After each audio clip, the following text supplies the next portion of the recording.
Ground zero में आपका स्वागत है और हम इस समय वीरभूमि महोबा में हैं। वो धरती जिसने हमेशा वीरता का परिचय दिया, वो धरती जिसके वैभव को जिस लिहाज से समझा जाना चाहिए था वो नहीं समझा गया, लेकिन अब समय बदल रहा है और महोबा खुद को बहुत तेज़ी से समझाने की कोशिश कर रहा है। इस समझाने की कोशिश में बहुत सारे ऐसे लोग भी हैं जो लगातार संघर्ष कर रहे हैं। उनकी नज़रों से हम लगातार कोशिश कर रहे हैं कि आपको उनके अनुभव बता पाएँ, क्या कुछ जानकारी उनके जहन में है वो हम निकाल सकें।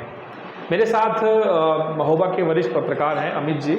बहुत बहुत स्वागत है ग्राउंड जीरो में। धन्यवाद। महोबा को या बुंदेलखंड को बेबस किसान, पानी की समस्या और यहाँ का जो यहाँ की गरीबी रही वो सब दिखाया गया, लेकिन अब तेज़ी से पैटर्न बदल रहा है। अब लोग ये भी जानना चाहते हैं कि सूर्य मंदिर का क्या इतिहास है, चरखारी को मिनी कश्मीर क्यों कहा जाता है, आला उदल एक बहुत बड़े लड़ाकू थे।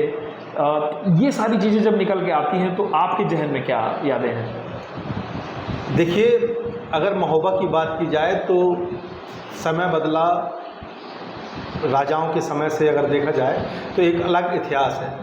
महोबा के कई नाम रहे हैं, चाहे वो महोत्सव नगर रहा हो, चाहे पाटनपुर रहा हो। पाटनपुर इसलिए रहा क्योंकि यहाँ पर जो पत्थर थे, पत्थर से सड़कें बनाई गई थी और हर सड़क पे पत्थर आज भी आपको मिलेगा, तो पाटनपुर नाम रखा। फिर यहाँ पर जो चंदेलकालीन राजा थे, पास में जैसे खजुराहो है, तो उत्सव की नगरी थी महोबा, तो महोत्सव नगर हुआ, फिर महोबत्स हुआ, फिर महोबा हुआ। यहाँ पर अगर शुरुआती दौर से देखा जाए तो चंदेलकालीन शासकों ने महोबा को बहुत ही समृद्ध बनाया, क्योंकि ये उत्सव का नगर था। चारों तरफ का अगर आप वातावरण देखें तो विंध्य पर्वत श्रृंखलाओं से महोबा घिरा हुआ है। अगर यहाँ की आप देखें, पठारी क्षेत्र है तो पान की खेती भी यहाँ होती है। आज की डेट में बड़ी मुश्किल से पान किसानों ने उसको जियो टैग ले पाया है, हालांकि इसका लाभ नहीं मिल पा रहा। लेकिन ये मैं भौगोलिक स्थिति की बात कर रहा हूँ, चूँकि हम जब महोबा की बात करते हैं तो शुरू से बात करना ज़रूरी है। फिर समय बदला, सरकारें बदली, तो सरकारें जब बदली तो यहाँ के जो सोर्सेज थे वो धीरे धीरे छीण हो गए। जैसे हमारा तालाब का कैचमेंट एरिया करीब 28 एकड़ का था, वो अब 8 एकड़ का हो गया। हुआ क्या कि लोगों ने कब्जे कर रखे, पानी के आउटसोर्सिंग से तालाब भर नहीं पाए, तो जब तालाब नहीं भर पाए तो यहाँ सूखे की किल्लत हुई। फिर सरकारों ने इसको खाने का एक जरिया बनाया, जिसको कहते हैं, फिर बुंदेलखंड पैकेज आए और इसको घास फूस की तरह बड़े बड़े पैकेज खाए गए यहाँ पर। और आज की अगर स्थिति देखी जाए तो उन पैकेज या वो कई सौ करोड़ रुपए जो खर्च हुए बुंदेलखंड के महोबा में, उनका लाभ नहीं मिल पा रहा। अगर देखा जाए तो बहुत सारी मंडियाँ बना दी गई, लेकिन आज तक उस मंडी में किसान स्थापित नहीं हो पा रहे। उन मंडी में ख़ास तौर से किसानों का जो गोदाम है उस पर वो अन्न रखा नहीं जा पा रहा। बहुत सारी चीज़ें हैं, आज भी किसानों को अपना अनाज रखने के लिए यहाँ गोडाउन नहीं बने हुए हैं। तो इन सब बेसिक चीज़ों पर काम ना हो करके सिर्फ उन चीज़ों पर काम हुआ कि भाई बकरी दे दी गई कागज़ों में, बकरी कहाँ गई, उससे किसी का भला नहीं हुआ, तो ऐसा हुआ। दूसरा, बहुत सारी चीज़ें हुई कि जैसे मान लीजिए हम बात करते हैं अर्जुन सहायक परियोजना की बात करते हैं, उसके पहले बांध बना वो, तो करीब 700 करोड़ की परियोजना 3200 करोड़ की पहुंच गई और उसका लाभ आज भी नहीं मिल पा रहा सही मायने में। हर जल घर नल योजना की बात कर रहे हैं हम आज। बहुत सारे ऐसे गांव हैं जिस पर पाइपलाइन तो डल गई, पानी नहीं पहुंच पा रहा। पानी पहुंचाने के लिए जो आदमी लगा हुआ है उसको सैलरी नहीं मिल पा रही। तो ये बेसिक चीज़ें हैं। अब हम बात करते हैं इतिहास की। आपने कहा तो ये तो हो गई भौगोलिक स्थिति, लेकिन अगर हम इसके ऐतिहासिक महत्व को अगर हम देखें तो वाकई में महोबा जो है वो बहुत ही सुंदर अलौकिक स्थान है। यहाँ माँ चंद्रिका का स्थान है। अगर देखा जाए, आला उदल की आद्य देवी हैं। यहाँ ताला सैयद का स्थान है, जो हमारे भाईचारे को एक प्रतीक है, क्योंकि आला उदल के गुरु थे ताला सैयद। तो उस स्थिति से देखा जाए और परंपराओं की दृष्टि से देखा जाए तो एक भाई अपनी बहन को बचाने के लिए कन्नौज से महोबा आता है और फिर वो ऐतिहासिक तीरथ सागर में वो युद्ध होता है और आखिर दिल्ली के शासक को वापस लौटना पड़ता है। तो ऐसी ऐतिहासिक महत्व है। उसके बाद कजली का त्यौहार और रक्षाबंधन मनाया जाता है। तो इस महत्व को लेकर के चर्चाएं नहीं होती। अच्छा, चर्चाएं ये जो अभी आपने भाई का जिक्र किया और बहन को बचाने, और ये भी कहा जाता है कि रक्षाबंधन एक दिन बाद मनाया जाता है महोबा में, इसको थोड़ा डिफाइन करिए, मतलब विस्तार से बताइए कि कौन सा भाई था, क्यों आना पड़ा उसे। जी, आल्हा उदल दो भाई थे और ये पास में ही एक स्थान है, चूँकि महोबा आल्हा उदल के नाम से जाना जाता है, तो उनका जन्म स्थल है दिसरापुर। दुर्भाग्य की बात है कि उस स्थान पर आल्हा उदल के कोई भी चिन्ह नहीं है।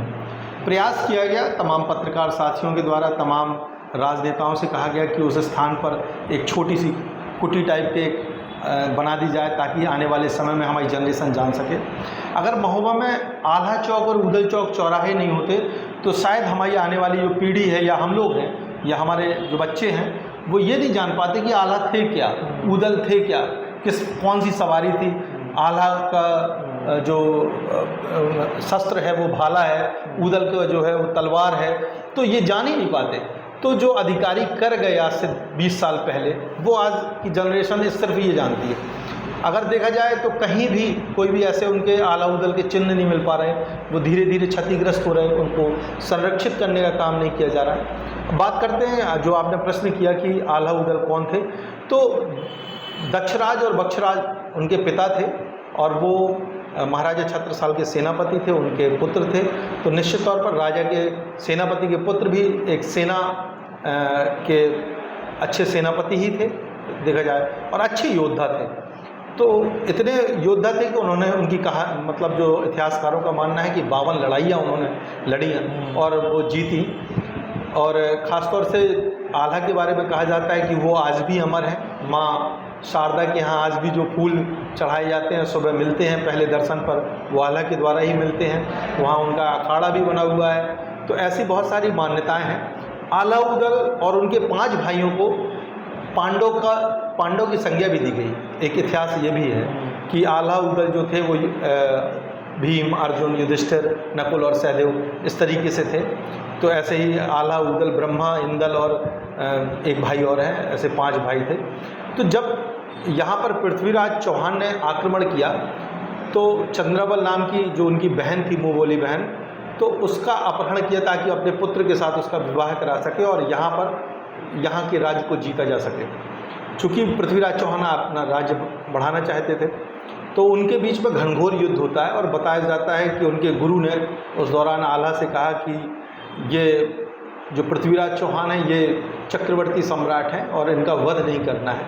तो इस वजह से ये माना जाता है इतिहासकारों के अनुसार कि उनका आल्हा उदल ने उनको मारा नहीं था और उन्हें भागना पड़ा, कि चूँकि वो चक्रवर्ती सम्राट के रूप में वो जाने जाएंगे, भारत का नाम उनसे जाना जाएगा, इस वजह से जाना पड़ा। तो जब उनकी सेना बैरिक हुई तो चूँकि कजली का त्यौहार था और रक्षाबंधन का पर्व भी था उस दौरान, तो इतना भीषण युद्ध चला कि कोई राखी नहीं बंधवा पाया, कोई कजली नहीं फोड़ पाया। तो उसके दूसरे दिन, परिवा के दिन ये होता है महोबा में। फिर उसको हम लोग उत्सव के रूप में और महोत्सव के रूप में और वीरता के रूप में मनाते हैं। आज भी आल्हा उदल अगर देखना है तो कजली के दिन आइए, वो उनके आपके रोंगटे खड़े हो जाएंगे उस दौरान, उनके हाथियों में बैठे उस दृश्य को देखते हुए।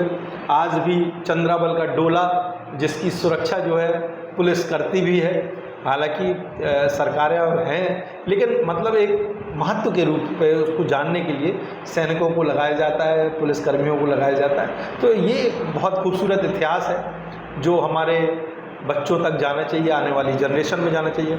हम लोग, कवि जगनिक ने बहुत कुछ लिखा है यहाँ के बारे में, ईश्वरी की कविताओं में है बहुत कुछ आल्हा के बारे में। ये कह देना कि अतिशयोक्ति का भंडार है और ये कह के युवा पीढ़ी को दूर करना कि बहुत अतिशयोक्ति लिखी गई है। 2 कैरेक्टर्स का आप नहीं मानते कि ये उनके साथ अन्याय है?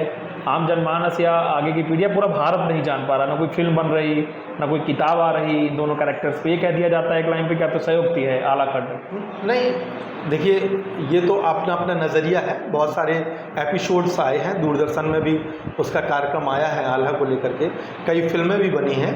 हालांकि वो इतनी पॉपुलर नहीं हो पाई क्योंकि उसे KGS और तमाम ऐसे योद्धाओं ने माहिष्मती टाइप का नहीं बनाया। अगर हम उनको भी देखें तो वो भी कहानियाँ एक तरह से वो है, लेकिन जब भी किसी, अगर हम श्रृंगार की बात करें तो जब श्रृंगार रस की कवि बात करता है तो थोड़ा सा अतिशयोक्ति भी हो सकती है, लेकिन प्रेम की बात बताई जाती है।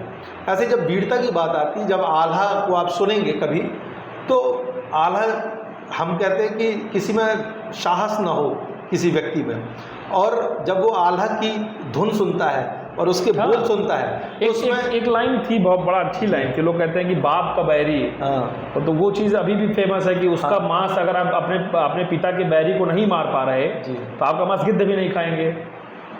नहीं, अब मतलब ये तो ये चीज़ें मतलब थोड़ा कैसे सा क्या है कि पानीदार यहाँ का पानी, आग यहाँ के पानी में है, एक हमारा दुई मर जावे तीसरा देख देख कर रहा है। तो क्या है कि वीरता की जो परिभाषा है वो उन्होंने दिखाई। और जब योद्धा अपनी छोटी सी उम्र में 52 लड़ाइयाँ लड़ते हैं तो निश्चित तौर पर वो बलशाली थे, तब लड़ाइयाँ लड़ते थे, नहीं तो छोटी मोटी लड़ाई नहीं। उन्होंने वहाँ जाकर के करिया का गला काट दिया, अपने बाप का बदला लिया।